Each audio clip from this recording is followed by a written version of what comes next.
This book is literally subtweeting the world. Hello.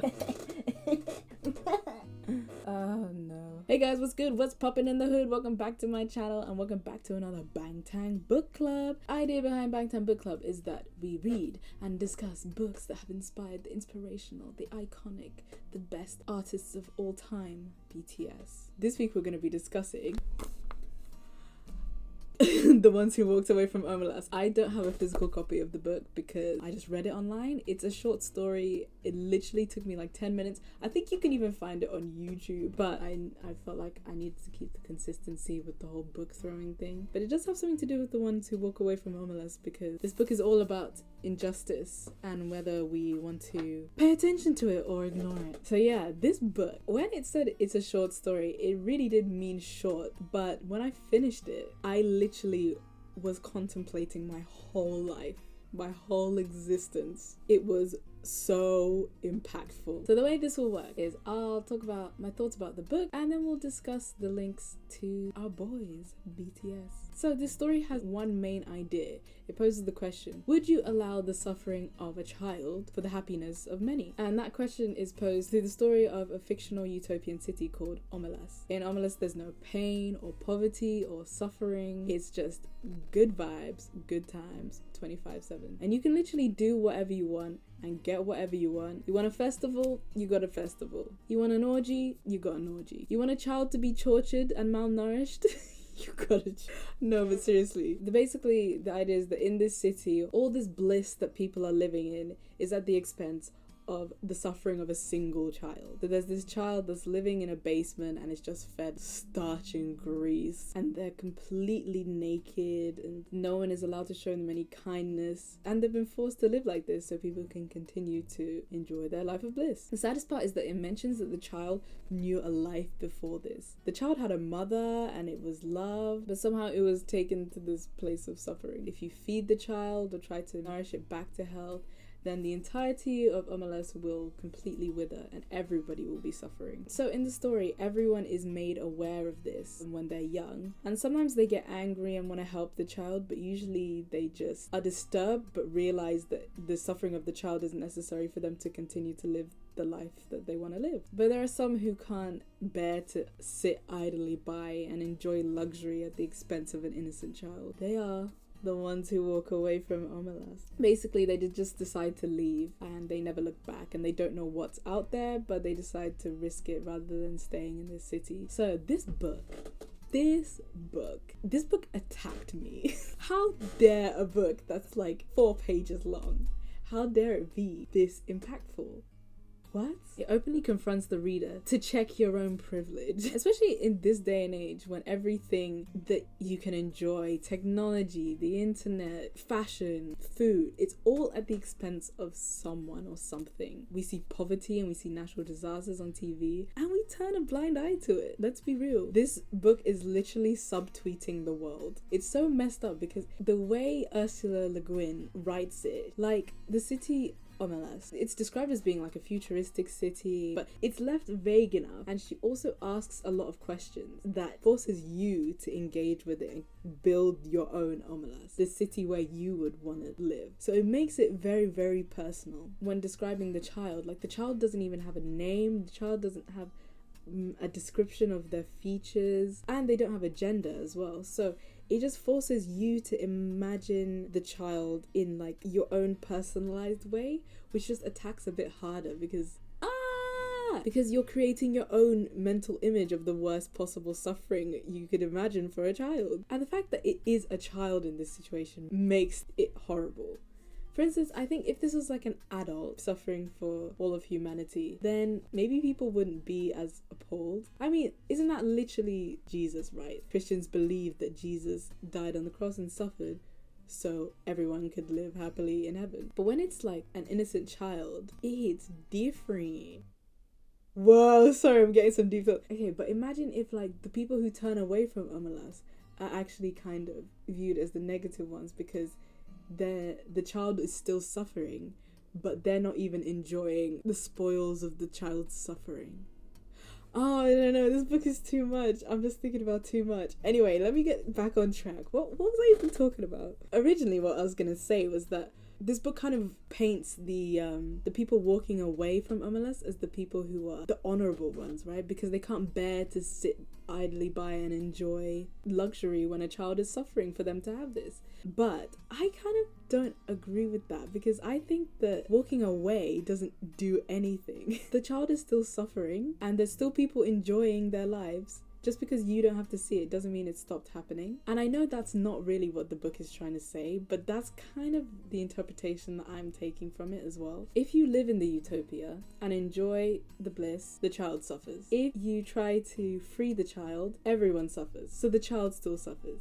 If you leave, the child still suffers. Whatever happens, the child is suffering. Unless you literally dismantle the whole situation, take the child with you and go to a completely new place, completely outside of Omelas, outside of everything. That's the only conclusion in my head that I can get to. Because in reality, I'm letting the child suffer every single day of my life, and I'm not fighting injustice every single day. But to an extent, can we really be the ones who walk away from Omelas? Like, is there anywhere to go? Is there anywhere in the world that you can live without exploiting someone? No matter where you go, you're going to be forced to face injustices. Like, you won't be in a position to actually change the system majority of the time. For instance, if you don't have like the financial security or the social status, then you won't be able to do anything. And some of us are the child sometimes rather than being the citizens of Omelas. That's another thing. We never know what happens to the child. Is the child just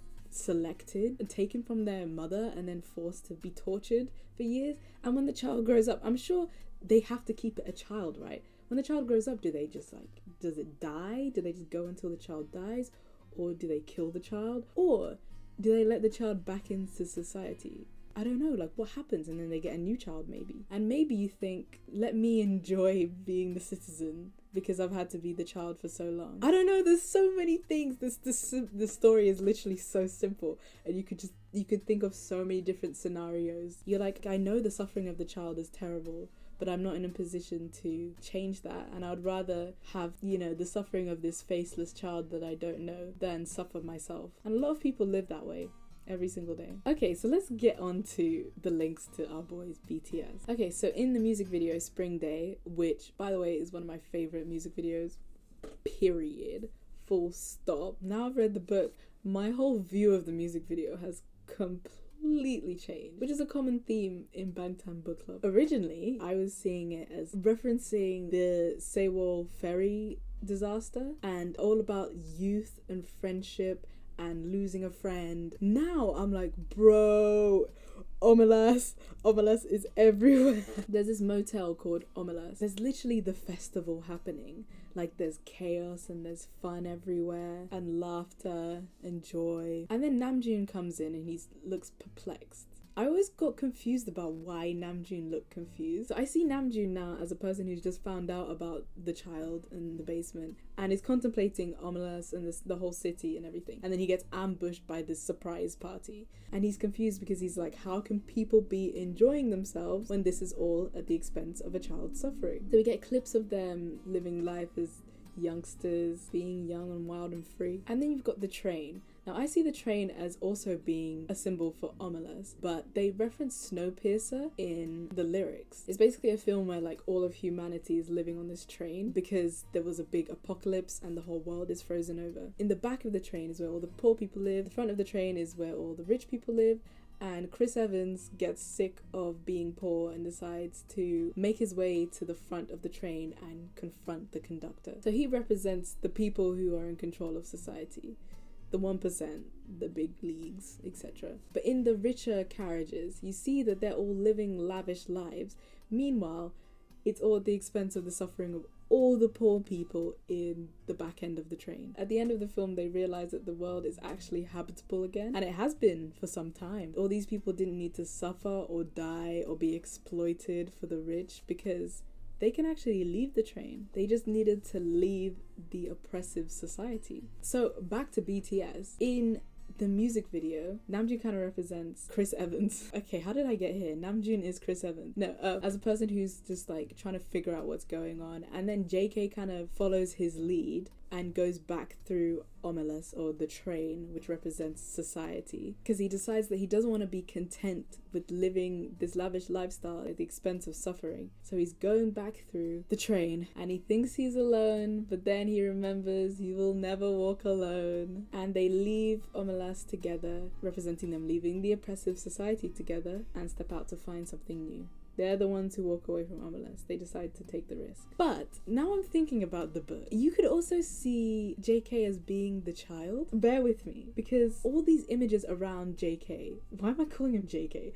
All these images around Jungkook about like losing innocence. He's always separated from the rest of society. So I feel like if you read him as being the child, he's the one who's suffering. Although you can't physically see the suffering. If you take the suffering as something more mental or theoretical, then you could see it as Namjoon actually freeing the child and JK running through the city and seeing that it's all withered. And instead of staying in Omelas, they all decided to leave together and face this new reality, which I love that interpretation of the music video so much, and that's the interpretation I'm gonna take every single time that I watch it now. This is all just my theories and my interpretation after reading the book. I don't know, I like that interpretation. JK is the child. Not to say that you should infantilize JK, because that's problematic. Once again, BTS have added this detail of just one sign. If they'd removed that Omelas sign, I would never have read this book.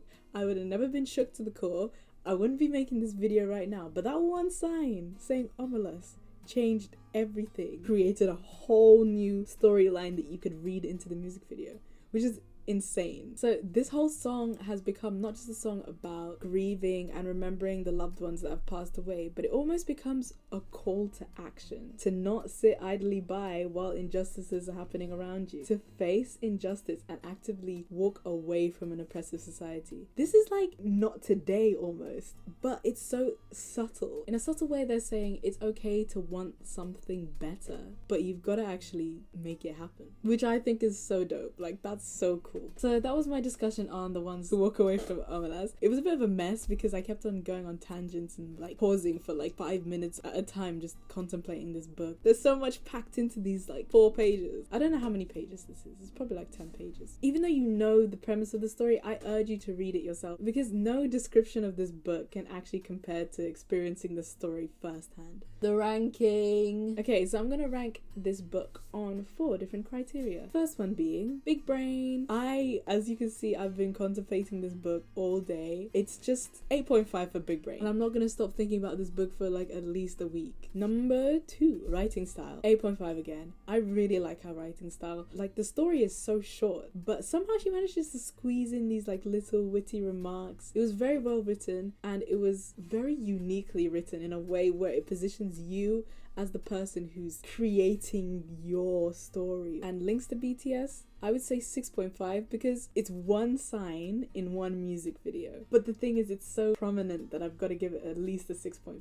The last one is usually my enjoyment of it, but I don't know if I can say that I enjoyed reading this book, because it kind of like shook me. I would say more, would I recommend it? And the answer is 9 out of 10, yes, I would recommend this. So yeah, overall, those are my thoughts on The Ones Who Walk Away from Omelas by Ursula Le Guin. Yeah, if you like this, then be sure to watch the rest of the videos that I made in my Bangtan book club series, and like and subscribe for more videos. Thank you so much for watching, and I'll catch you on the flip flop later. Bye. Sexual waters, safety to drink, then innocent,